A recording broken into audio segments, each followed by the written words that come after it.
Good morning, Your Honors. Hold on. Could you reset the clock? Good morning, Your Honors. My name is Attorney Paul Brennan. I represent the defendant appellant, in this case, Edwin Montoya. Your Honors, this appeal involves two issues. The first issue is the propriety of the denial of my client's motion to suppress his confession based upon an illegal stop and search and seizure. And the second issue is the propriety of the trial judge of his denial of motion for a new trial based upon my client's position that his conviction was based upon evidence that caused that was not harmless error and in violation of his Sixth Amendment rights. In this, the standard of harmless error in this case, I would just like to address. As to the second. Yes, the second. Yes, I'd like to address the second, the denial of motion for new trial first. I won't go. The standard for harmless error is well known. I won't go into that, but I would just point out that this court has repeatedly stated that for a conviction to withstand the harmless error standard, the evidence has to be overwhelming, and this court has approved the case, the Massachusetts Appeals Court case of Commonwealth versus Perusi several times, which has stated that, which has cited a Supreme Court case which states that overwhelming evidence is something equivalent to 3 full confessions. In other words, the Commonwealth has an extremely heavy burden in this case. Now, what was the evidence that the Commonwealth had used at trial that it relies upon to overcome the harmless error? Can I just ask you just one question in there?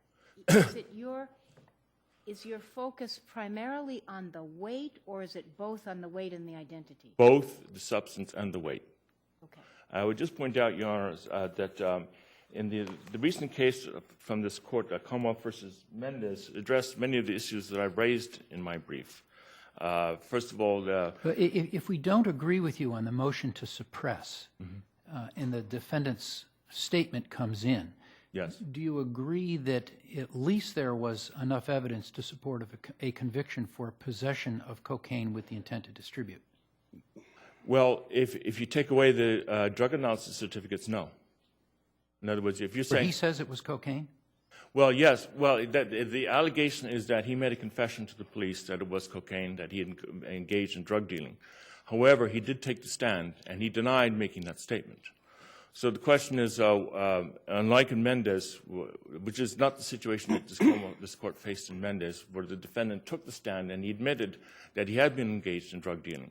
And this court decided, based upon the totality of the evidence, and notwithstanding the erroneous admission of the drug analysis certificates, that because he had made that damaging admission when he took the stand, the conviction was not based upon harmless. The conviction was not harmless. It was harmless beyond a reasonable doubt. Excuse me.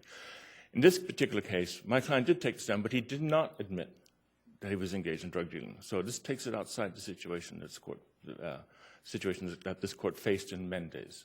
And as I pointed out in my brief, that if it's a question of credibility, just as in a motion where the question is the propriety of a case going to the jury based upon the legal sufficiency of the evidence, this court can't get into weighing credibility issues. It's not a question of whether a member of this court, if sitting on the jury, would have said, I don't believe that testimony.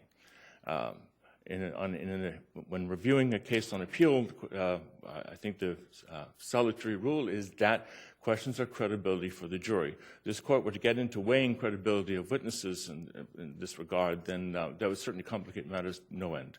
And it would certainly also be contrary to this court's which this court has repeatedly stated time and time again, that this court does, on appeal, does not weigh issues of credibility of the witnesses, which is for the jury. So that being so, this case is easily distinguishable from Mendez. Now, I would like to address several of the issues that the Commonwealth has raised in this brief to sustain the conviction, and relying primarily on the findings of the motion judge. First of all, the question of the weight. The evidence at trial was that. Excuse me, remember to phrase that. The drugs were introduced at trial, I think there were 20 bags in and a larger bag that was heat sealed. It was presented to the jury with the drug analysis certificate, which indicated that the total weight of the drugs was 37 or approximately grams. And apparently, what escaped everybody's attention, there was also a notation on the bag. Where that came from, we don't know, but indicated that the total weight of the drugs was 45 grams.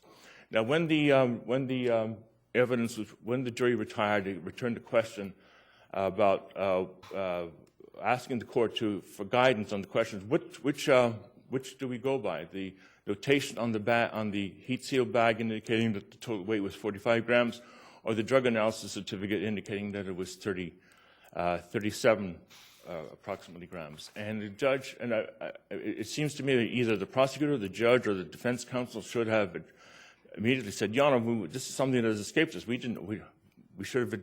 This is something that should have been redacted because we don't know how that got on there. And also the jury asked the judge, how do we know if all the bags are the same? And the judge, in the conference with both counsel, the judge says, well, who knows if they're all the same? In other words, the judge was candidly admitting, who knows what each of these individual packets weigh? And now, to sustain the conviction, the Commonwealth has argued this is something analogous to the case of Commonwealth versus Connolly, that because the jury had the packets in front of them, they could determine the weight for themselves. Well, Connolly was different. In Connolly, they had a big ball of cocaine, and they had expert testimony about equivalence of the relationship between a gram and an ounce, or what an 8-ball was, and so on and so forth. And the court in that case said, well, this is so big, they could easily tell, based upon expert testimony and their own common understanding, that about what the weight of this particular ball of cocaine was. In this particular case, they couldn't. These were individual packets. They had not been individually weighed. What the drug analysis certificate came back was a statement about the gross weight of all the contents. And with all due respect to motion judge, in his findings, he said that the jury could, when he said that the jury could determine the weight of the cocaine based upon simply feeling it, with all due respect, I think that's beg. Did the drugs go into the jury room? They did, yeah, yes. And there was 20 packets of some rock white. They went in and actually unsealed the bag. Well, no, they unsealed there was 20 packets. I don't mean the individual bags, so that the 20 packets could be separate. That's right. So I don't see how they could just take each of these individual packets and say, yes, I know how many grams this is. I think that simply beggars belief. I would also like to address. But couldn't they compare the weight of the aggregate of those bags and compare it to what they understand to be a 1-ounce letter? Well, first of all, I don't know how they can tell what take one of these. If they could take one of, you see, without the drug analysis certificate, how do they know what the total weight of all these packets are? In other words, the Commonwealth case, first of all, depends upon the jury knowing that the total weight of these packets is 37 grams. If they don't have that, how are they supposed to know what the total weight is on it? I don't believe that they simply take a packet and say, yes, I can tell the net weight of this piece of rock without the packet in it is an 8-ball or something like whatever it is. That because it's under, isn't this between 14 and 28? No, or it's 28 and 28 and less, over 28 and less than 100. In other words, and if you take the drug analysis certificate at its face value, you would, and if that weight were correct, it was a close question because the total weight of the drugs, according to the drug analysis certificate, is only 12 grams more than the 28 grams that he was charged with. So this is a very close question, and on a very close question like this, I don't see how the errors that were committed at trial concerning the issue of the weight can be called harmless. I would like to then address the question of the substance, the identity of the substance that my clients alleged to have possessed. The motion judge in his findings concluded that made 5 findings to sustain the conviction in terms of the nature of the substance. I would just like to address a couple of them. First of all, I think the motion judge said that the most important of the factors that he considered in finding that the substance was cocaine was the fact that it was hide in the motor vehicle. And then he also pointed out to the fact that my client admitted to possessing cocaine and engaging in distribution, and also the fact that a drug-sniffing dog had alerted the police to the presence of the contraband. With respect to the packaging and the hide, Is that all that, if that's relevant, all it does is tell you that there's a narcotic. It there's a doesn't tell you narcotic. that it's cocaine or in Class B. That's correct. And as the court pointed out in Mendes, and again, many of these issues were addressed in Mendes, the packaging and the conduct and even evidence of drug distribution. Well, they're evidence of drug distribution, but they don't necessarily identify the nature of the substance. And therefore, the only other thing that perhaps the Commonwealth could point to is the fact that the drug-sniffing dog alerted the police to the presence of contraband, and there was a situation where the prosecutor asked leading questions of the Trooper Barlow about what the dog found, and he asked him, "The dog alerted you to cocaine, isn't that correct?" In other words, a leading question. But there was no evidence that from on direct that came without a leading question that the dog had in fact detected cocaine. In other words, Trooper Barrow had previously testified that the dog is trained to detect contraband, which includes heroin, methamphetamines, marijuana, and cocaine. Well, Detective Hyde testified, right, as an expert about the packaging and yes, he cocaine. testified, but he was on stand. He admitted that he'd never seen, before he got on stand, he had never seen any of the packages. He was shown a package that was retrieved from after Mr. Corcoran was arrested, and he said that, well, it appears to me that this package originally contained an 8-ball. His opinion was based upon the fact that the drug analysis certificate indicated that the amount tested was about 2.5 grams, and from this, Detective Hyde deduced that the packet originally was an 8-ball. In other words, again, the Commonwealth case is tainted by the drug analysis certificate.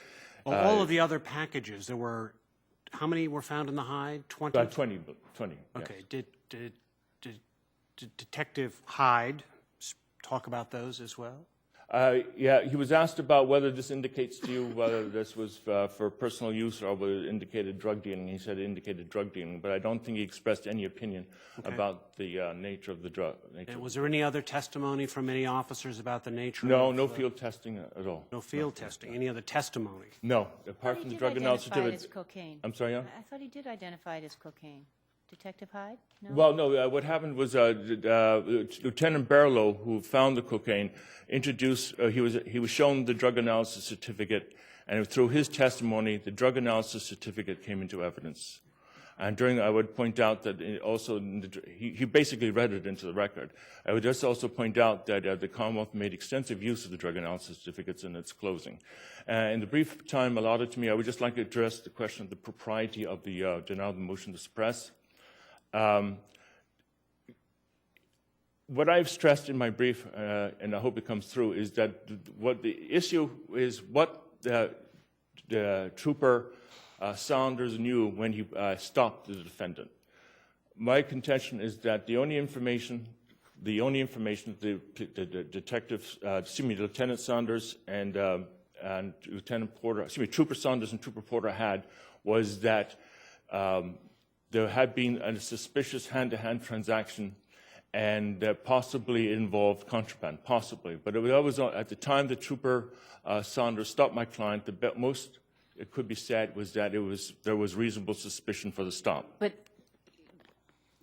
he got a phone call from And to you, yeah, the difference between the stop and the actual exit order? Well, but yes, but Trooper Saunders testified about 2 phone calls. that he received from Trooper Porter. Trooper Porter testified only about one phone call. But the one phone call that he testified to had in it that he had that. Yes, the but other it's fellow- clear from the findings in the record of the motion judge that that occurred after the stop. Yes, No- but before the exit order, wasn't it?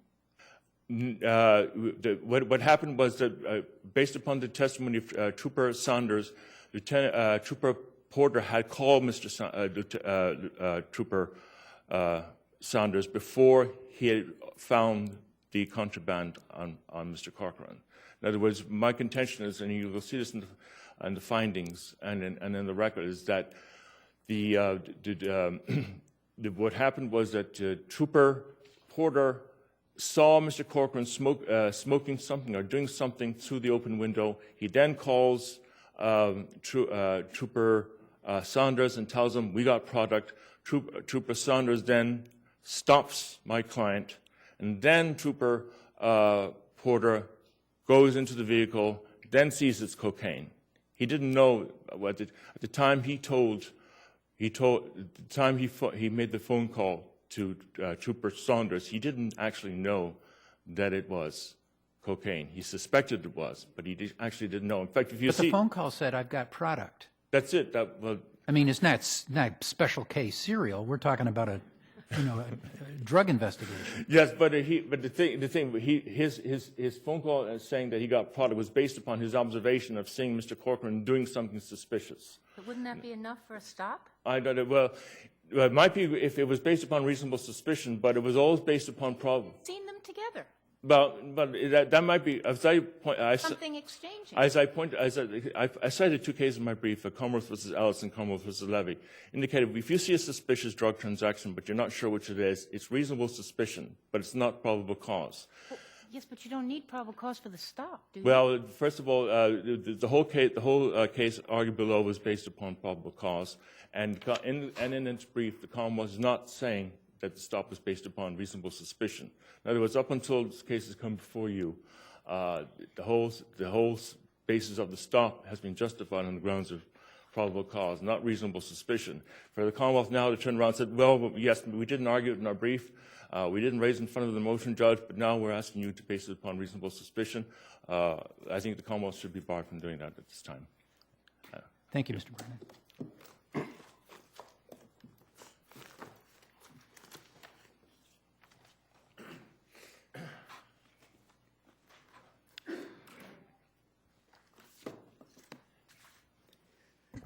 May it please the Court. Good morning, Your Honors. Paul Trifoletti, Special Assistant District Attorney from Middlesex on behalf of the Commonwealth. With me is Kevin Curtin, Assistant District Attorney from Middlesex.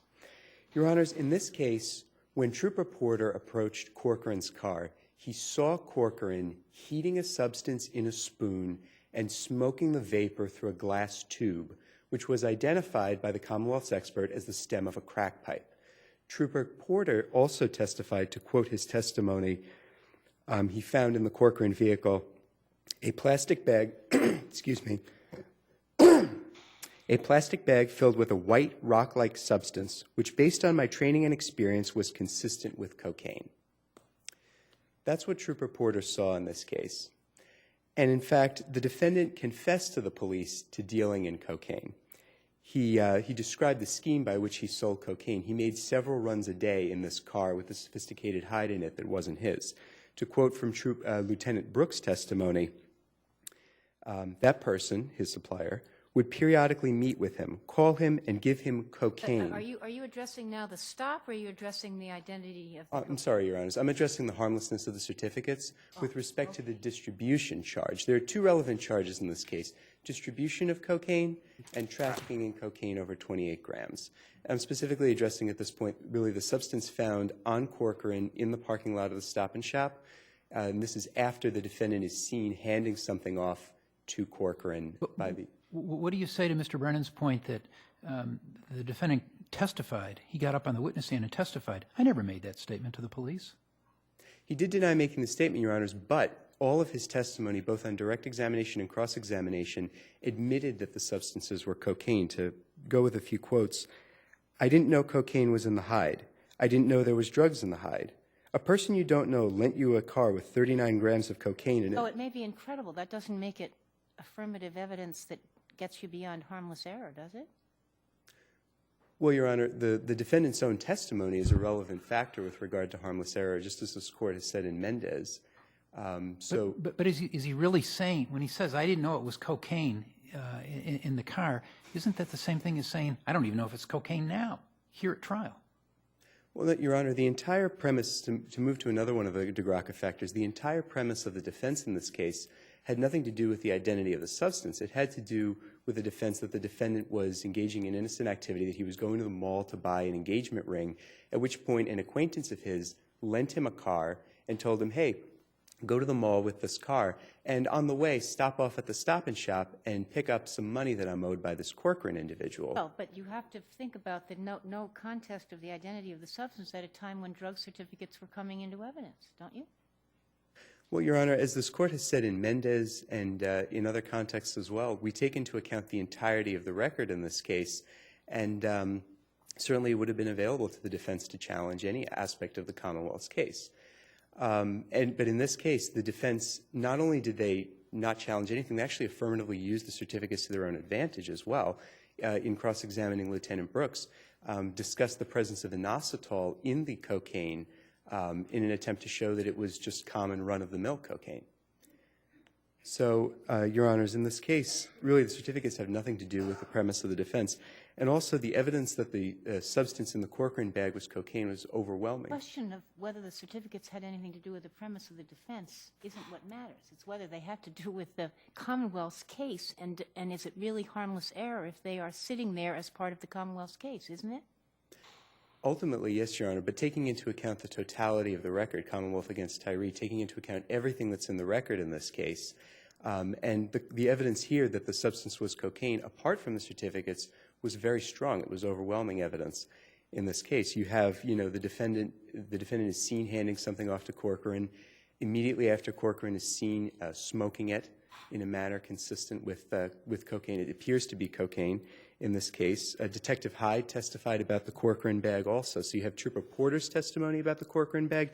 You also have Detective Hyde, the very experienced narcotics investigator's testimony, where he said, quote, it appears to be a bag of cocaine.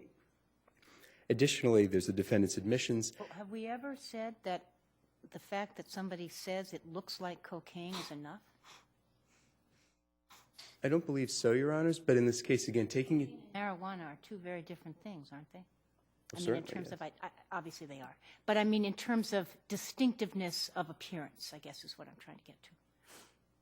Yes, Your Honor. Marijuana is different in appearance, certainly. But in this case, again, taking into account the totality of the record, everything here, there's more than sufficient evidence from which the jury based its conclusion that this is cocaine.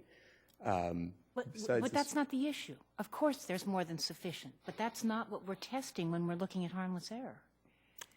That's correct. Well, Your Honor, it is, the court has used the term more than sufficient before, but additionally here, it's that the totality of the evidence was overwhelming here of the composition of the substance, which it was. Additionally, Your Honors, inside the car were found the 20 individually wrapped bags of, again, what Detective Hyde identified as cocaine, which were found in a sophisticated electronic hide, again suggesting that the substance is a valuable substance that needs to be protected and is not some kind of counterfeit or other fake substance here. Additionally, Your Honors, there's the evidence here about the drug-sniffing dog, and there's extensive testimony in the record about, it was testimony by the dog's handler, Trooper Burlow, who testified about... The dog can identify cocaine versus heroin versus anything else? No, Your Honor. The dog in this case is trained to identify 4 different substances: cocaine, marijuana, heroin, and I believe methamphetamine. But in this case, Your Honor, the question is whether or not the substance is cocaine. Right. And so where the dog is affirmatively hitting on the car, as Trooper Burlow testified, behaving in the manner consistent with his hit, changing his breathing, getting all excited, and there are actually 2 hits, it shows that the substance is cocaine as opposed to any kind of counterfeit substance here. But it doesn't show whether it's cocaine versus some methamphetamine, heroin, or marijuana, right? That's correct, Your Honor. But in this case, though, there's no question, again, on the totality of the record as to whether this is cocaine or whether this is marijuana or methamphetamine. The question is whether it's cocaine or not. And here, the drug sniffing dog again provides affirmative evidence in addition to the defendant's confession, his statements on the stand, the manner in which Corcoran is seen using the substance, the testimony of the detectives that its appearance is consistent with cocaine, or rather the trooper and the detective, that both the, at least with regard to the Corcoran bag of the testimony of both Trooper Porter and Detective Hyde.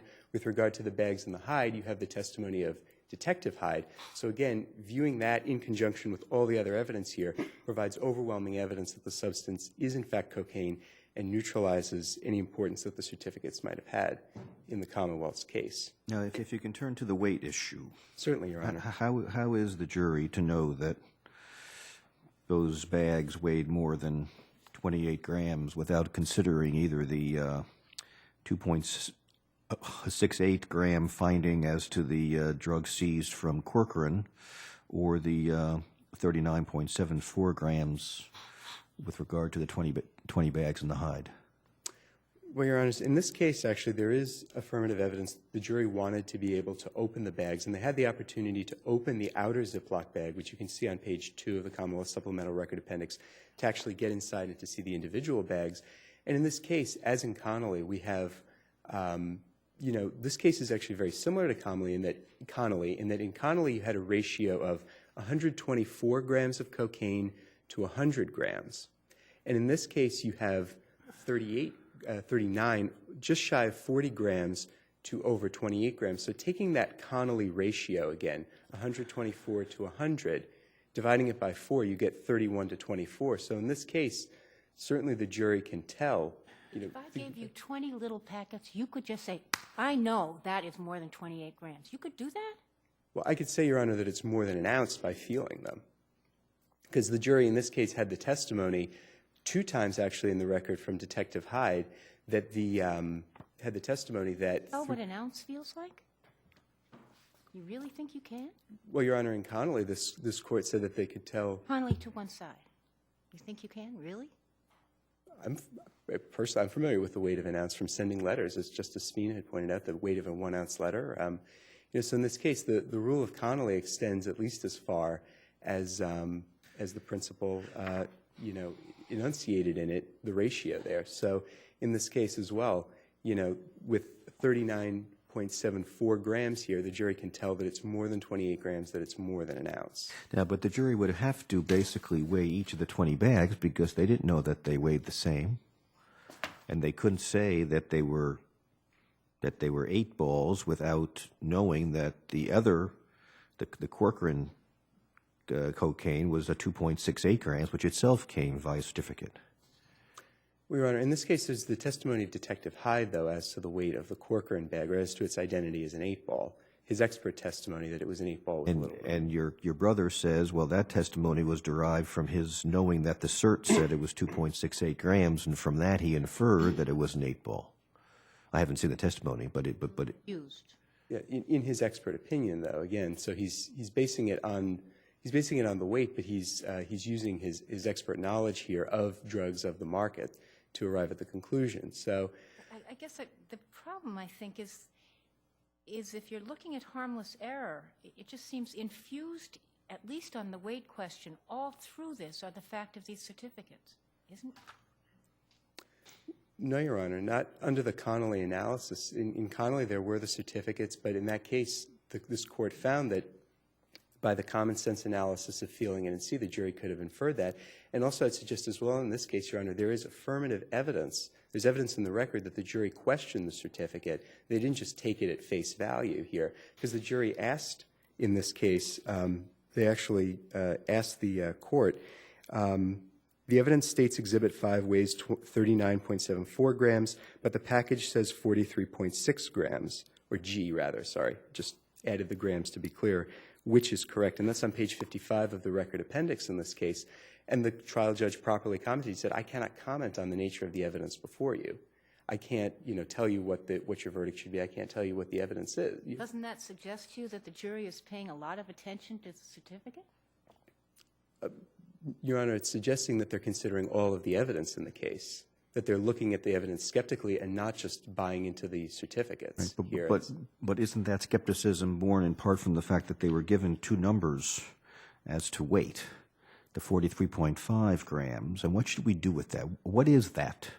I mean, it's on the bag. Is that evidence?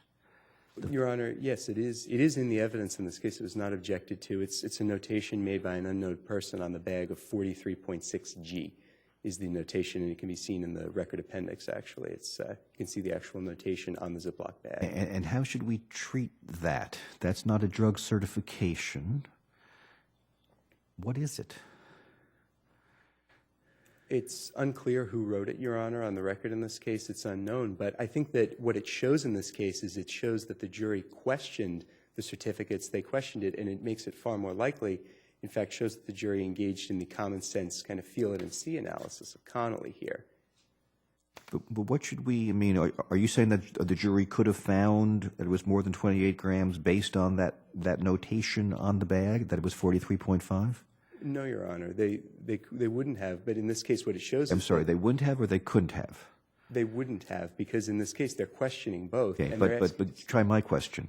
Could they have? If you say it's evidence, and it's not a drug cert, so it doesn't fall into Melendez-Diaz, what is that notation? Is that, I mean, should we view it as evidence?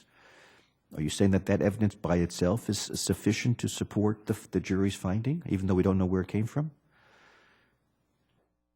Well, Your Honor, I mean, the jury's entitled to believe or not believe any evidence in the case before it, so it could be, certainly, yes. So you're saying that a notation on a bag comes in is evidence, even though we have no clue who wrote it, what the context was, what it referred to, that the jury can rely upon? The jury can rely on any evidence before it in the case, in this instance. And additionally, Your Honors, if I may briefly turn, as I see that my time runs short, to address the other issue that my brother has raised in this case, which is the propriety of the motor vehicle stop here. Your Honors, in this case, the legal standard is clear. In order to stop a motor vehicle, the police only need reasonable suspicion of criminal activity. They had that in this case. The record is clear on the motion judge's findings that when Trooper Saunders pulled over the car, Trooper Porter had already seen Corcoran, again, as I discussed before, heating a substance in a spoon and smoking the vapor through a glass tube. In this case, again, the reasonable inference here, where they just seen the hand transaction, that's where the substance had come from. And so in this case, it's certainly more than enough to constitute reasonable suspicion of criminal activity. To stop the car. The Commonwealth did not argue it as probable cause below. My brief is quite explicit that it's a standard that required reasonable suspicion. I see my time is just elapsing right now, Your Honors. If there are no further questions, the Commonwealth would rest on its brief. Thank you. Thank you. Thank you.